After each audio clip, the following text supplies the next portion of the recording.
The film begins on July 8, 1986, in a small town named Walson, where we meet two men, Timo and Pierre.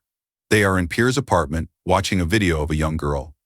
Afterward, they get into Pierre's red car and leave the house.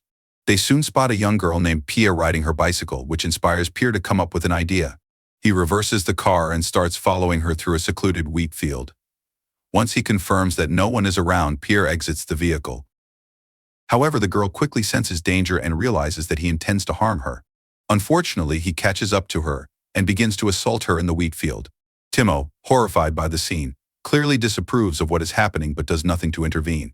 He picks up the girl's headphones that have fallen to the ground. After Pierre is finished, he apologizes to Pia, but she starts hitting him in a panic, prompting him to silence her with a blow. Moments later, Pierre discovers that the girl is dead and begins to panic. He asks Timo for help, but Timo, terrified, simply returns to the car.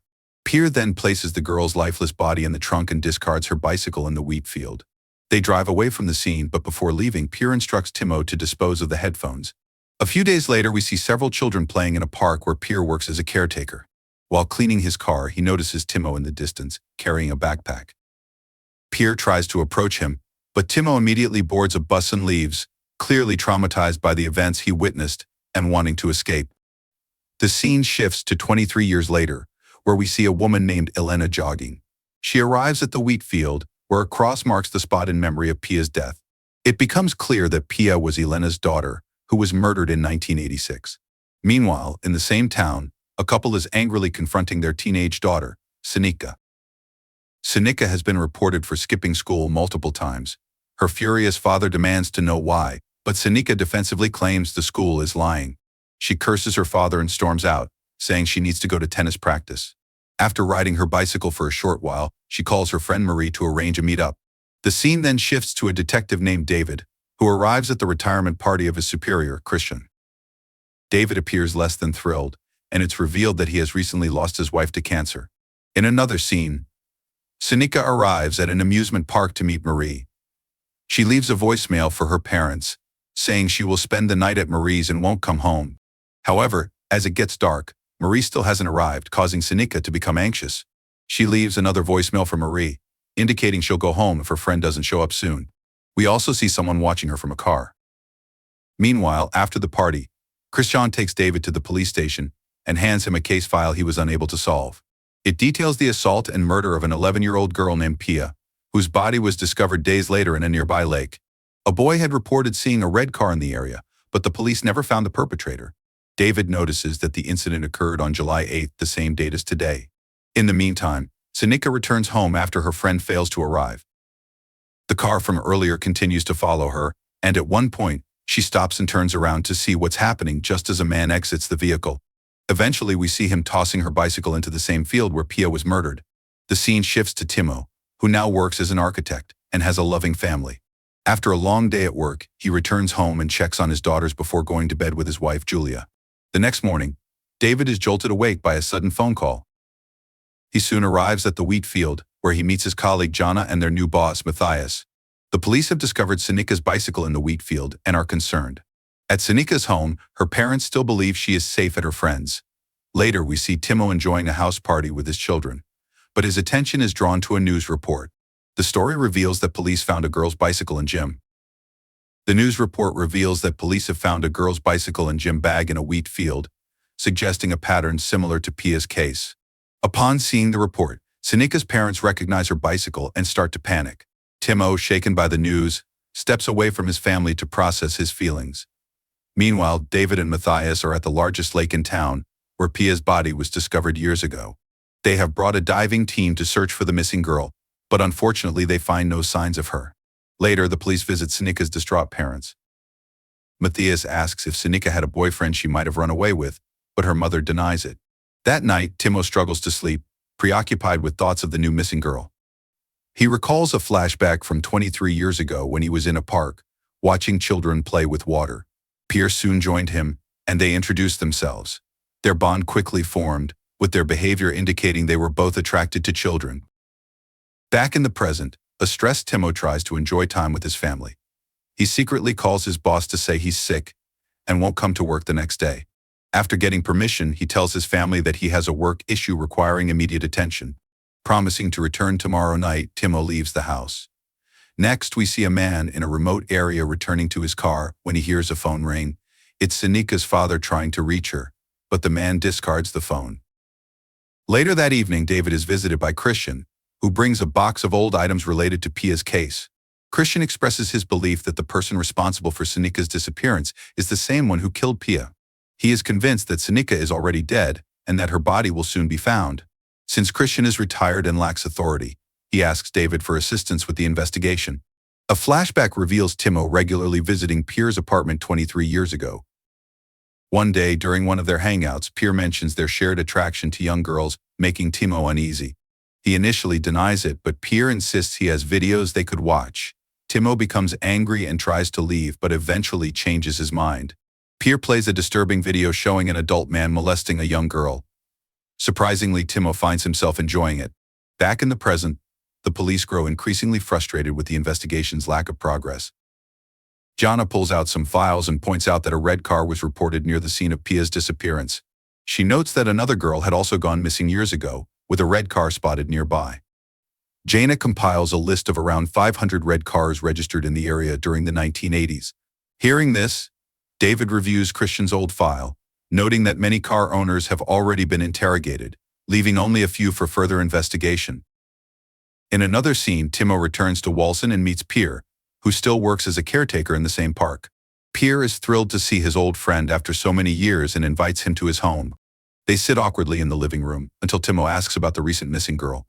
Pier is taken aback by the question and quickly denies any involvement.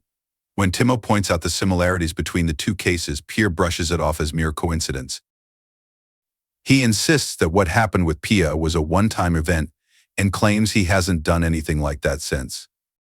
Timo starts to feel uneasy and tries to leave, but Pier stops him and hands him a CD, claiming it's Timo's favorite video featuring the dark-haired girl he used to like.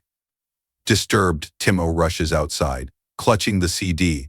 Later, he returns to his hotel room and watches the CD, revealing it to be the same disturbing video from 23 years ago, which arouses him. Afterward, overwhelmed by shame, Timo breaks down in tears. The scene cuts to a flashback of that fateful day in 1986, when Timo waited in the car while Pier disposed of Pia's body in the lake. The next day, Timo is back in the park, sitting on a swing and chatting with a child. Pier approaches and invites him to his apartment to watch a movie. Timo reluctantly agrees but is soon overcome with shame and runs away. Timo, feeling conflicted, goes to the police station intending to confess everything. However, when the moment arrives, he cannot bring himself to do it and changes his mind. He then visits the wheat field and stares at it for a while before heading to Elena's place, pretending to be a prospective tenant. Elena kindly invites him in, and Timo mentions he's looking for a house in the area, handing her his business card. Noticing photos on the table, he brings up children.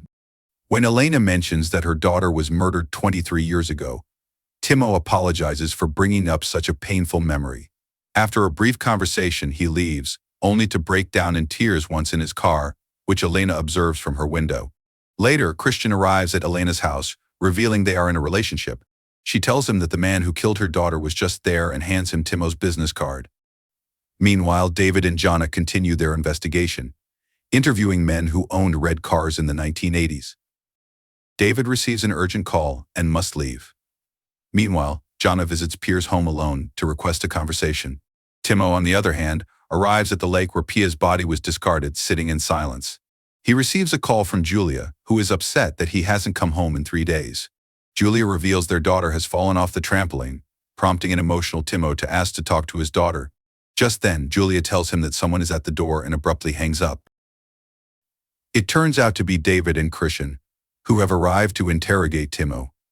Elsewhere, Jana questions Pier about the red car he owned between 1982 and 1986. Pier confirms he had one but has since sold it and now rides a motorcycle. Jana reveals that it's about a missing girl and asks where he was on July 8th, making Pier nervous. He excuses himself, claiming he needs to get something. Back at Timo's house, Julia is bombarded with questions about Timo. She explains he is out of town for work but doesn't know which hotel he's at. Christian heads to the bathroom, and Julia notices her husband's business card with David, making her anxious. She starts questioning what is going on, but David explains it's difficult to explain. Meanwhile, Pierre takes out his diary and a small knife, preparing to recount his activities on July 8th. Jana asks to see the diary, and he reluctantly hands it over, keeping his hand near his pocket. At the same time, David questions Julia about Timo's past and learns that he used to live in Walson as a student. Julia reveals Timo moved to the town in 1986, where they met and married. She mentions he didn't like his last name and changed it when he left Walson. Jana finishes reviewing Pierre's diary but finds nothing unusual and decides to leave. Julia and David go to find Christian, who is in Timo's office checking his computer. He shows them disturbing child pornography videos found in Timo's folder. Julia feels sick, realizing her husband was a monster. Meanwhile, Timo remains by the lake, contemplating everything. He ultimately makes the tragic decision to take his own life. Later, police officers arrive at the scene, lifting Timo's lifeless body from the water. Christian feels accomplished, believing he has finally solved the case. Various news reports emerge, identifying the perpetrator in Pia and Senika's cases after many years. The next day, an old man swimming in a different lake accidentally spots Senika's body. The police retrieve Senika's body and inform her parents of the tragic news. Later, while her parents are in the autopsy room, David reviews the evidence and finds a picture of headphones that belonged to Pia. He listens to audio from a boy who was an eyewitness, revealing that the headphones were thrown from a passenger window, indicating there was more than one person in the car, meaning Timo was not acting alone. David approaches his boss, revealing that there was another person in the car who is still free. However, Matthias dismisses this as a ridiculous theory because Timo's DNA matches the one found on Pia's headphones. He insists Timo was a pedophile who changed his last name to evade detection. David is confused upon discovering that Senika was killed but not assaulted. He wonders why a pedophile would act this way unless he intended to send a message. David theorizes that both men committed the crime together in 1986, but after Timo disappeared, the second man recreated the murder to lure Timo back. Matthias refuses to believe this theory, and their confrontation turns physical, resulting in David's suspension from his job. In the final scene, a car enters a garage, revealing it to be the same one Senika's killer drove. Pierre steps out, indicating he is once again the perpetrator. He hands the keys to a neighbor woman, who informs him about Timo's suicide. Upon learning this, Pierre is devastated, feeling responsible for his friend's tragic decision. The movie ends with Pierre returning to his apartment, grieving over the loss of his friend.